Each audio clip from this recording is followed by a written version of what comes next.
Bismillah, Assalamualaikum warahmatullahi wabarakatuh. Perkenalkan, kami dari kelompok 8 yang beranggotakan saya, Muhammad Afif Afandi Saputro, dengan NIM 206151076. Kemudian Putri Alfirohmah dengan NIM 206151083. Dan Lailatus Ziyaro dengan NIM 206151098.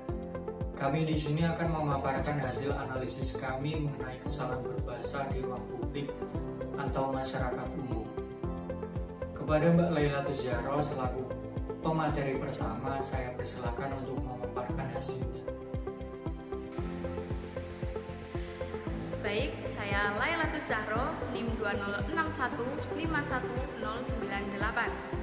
Di sini saya akan memaparkan pengertian kesalahan bahasa beserta contoh-contohnya. Kesalahan berbahasa adalah pemakaian bentuk-bentuk tuturan berbagai unit kebahasaan yang meliputi kata, kalimat, paragraf yang menyimpang dari sistem kaidah bahasa Indonesia baku, serta pemakaian ejaan dan tanda baca yang menyimpang dari sistem ejaan dan tanda baca yang telah ditetapkan sebagaimana dinyatakan dalam buku ejaan bahasa Indonesia yang disempurnakan. Penyebab terjadinya kesalahan berbahasa: yang pertama, pengertian kacau; yang kedua, interferensi; yang ketiga, logika yang belum masak; yang keempat, analogi; dan yang kelima, sembrono.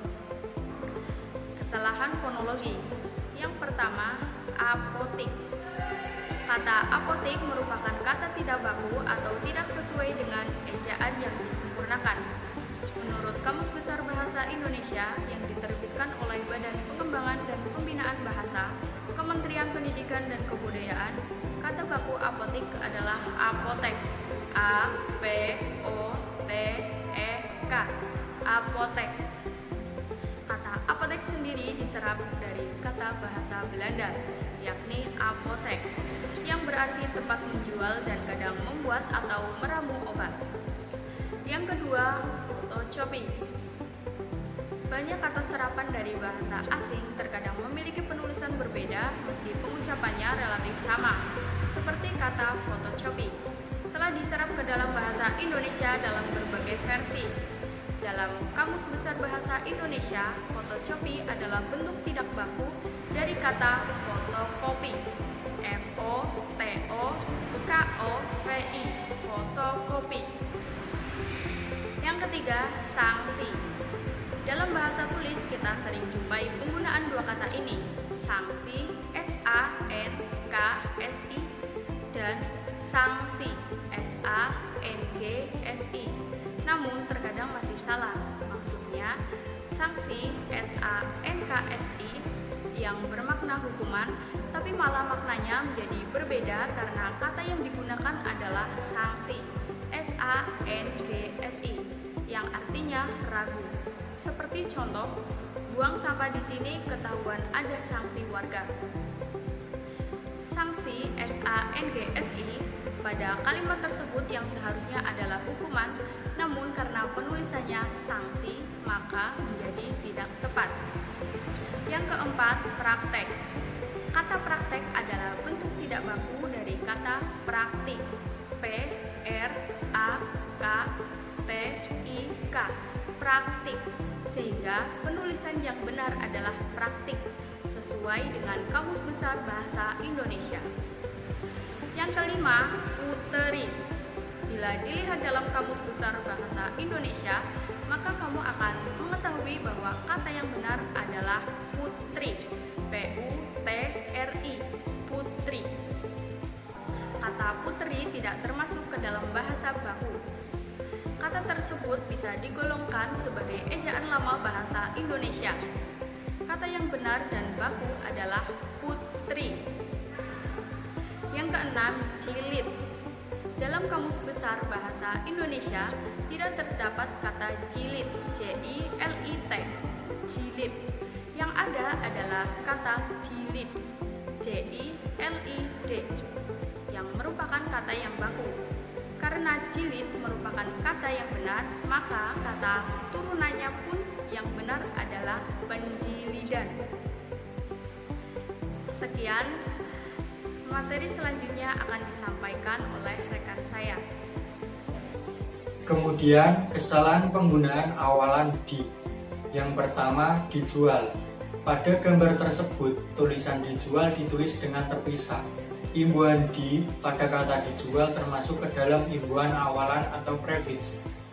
Di sebagai awalan atau prefix adalah penanda kata kerja yang ditulis gabung dengan kata yang mengikutinya. Maka dari itu, imbuhan ini dalam Pedoman Umum Ejaan Bahasa Indonesia ditulis serangkai dengan bentuk dasarnya. Jadi, penulisan yang benar pada kata dijual yaitu dengan digabung, bukan dipisah. Yang kedua, dimasak. Pada gambar tersebut, tulisan dimasak ditulis dengan terpisah.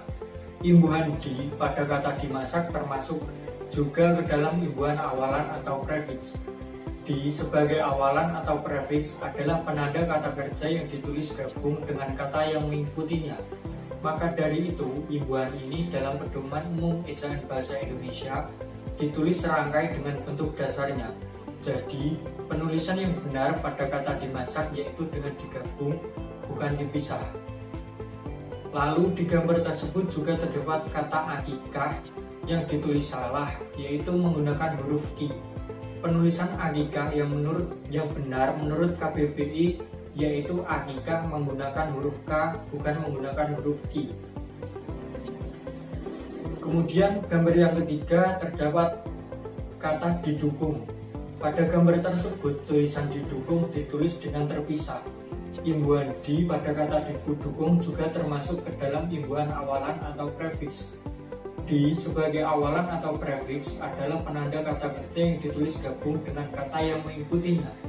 Maka dari itu, imbuhan ini dalam Pedoman Umum Ejaan Bahasa Indonesia ditulis serangkai dengan bentuk dasarnya.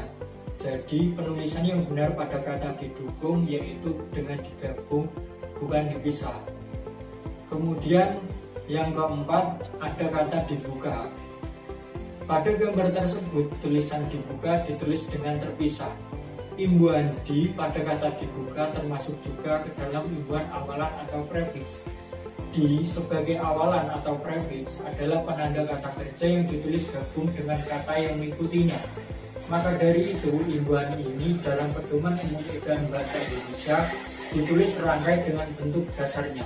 Jadi penulisan yang benar pada kata dibuka yaitu dengan digabung, bukan dipisah. Kemudian yang kelima ada tulisan di sini. Pada gambar tersebut tulisan di sini ditulis dengan digabung. Kata depan di dalam Pedoman Umum Ejaan Bahasa Indonesia ditulis terpisah dari kata yang mengikutinya. Kata depan di berfungsi untuk menunjukkan keterangan tempat atau lokasi. Maka dari itu penulisan yang benar adalah digabung. Saya Putri Alfi Rohmah dengan NIM 206151083 akan melanjutkan materi bagian kesalahan pemilihan kata. Untuk yang pertama ada musola.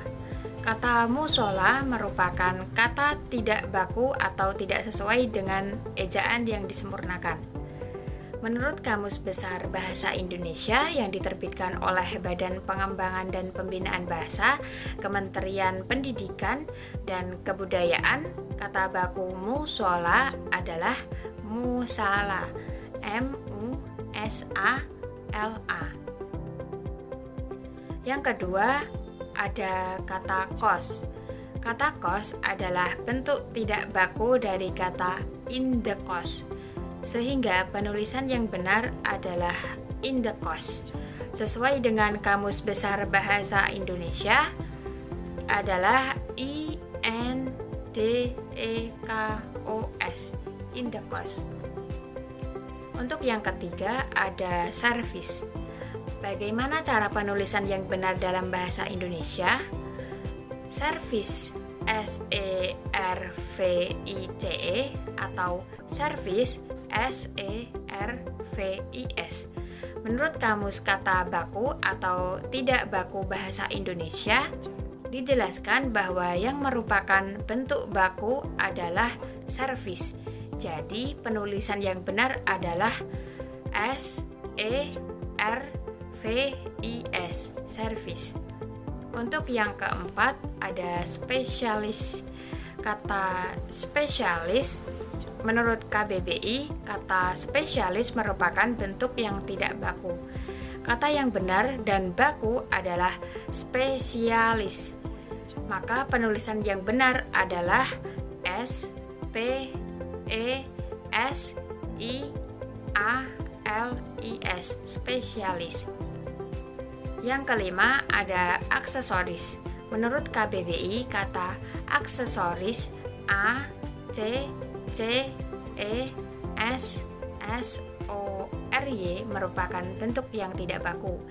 Kata yang benar dan baku adalah aksesoris A K S E S O R I S. Maka penulisan yang benar adalah aksesoris. Yang keenam ada aki. Bagaimana cara penulisan yang benar dalam bahasa Indonesia? ACCU atau AKI. Menurut Kamus Kata Baku atau Tidak Baku Bahasa Indonesia, dijelaskan bahwa yang merupakan bentuk baku adalah aki. Jadi penulisan yang benar adalah AKI, aki. Untuk yang ketujuh ada olahraga. Ejaan yang benar pada penulisan olahraga ditulis serangkai. Berdasarkan Kamus Besar Bahasa Indonesia, kata olahraga memiliki pengertian gerak badan untuk menguatkan dan menyehatkan tubuh. Jadi, apabila ditulis terpisah akan berbeda artinya. Olahraga yang berarti gerak badan untuk menguatkan dan menyehatkan tubuh, sedangkan olah dapat berarti tingkah, laku atau perbuatan, dan raga berarti badan. Demikian pemaparan hasil analisis kesalahan berbahasa di masyarakat dari kelompok kami. Semoga dapat bermanfaat dan menjadikan tambahan wawasan bagi kita semua. Apabila ada salah dan kurangnya, kami mohon maaf. Terima kasih. Wassalamualaikum warahmatullahi wabarakatuh.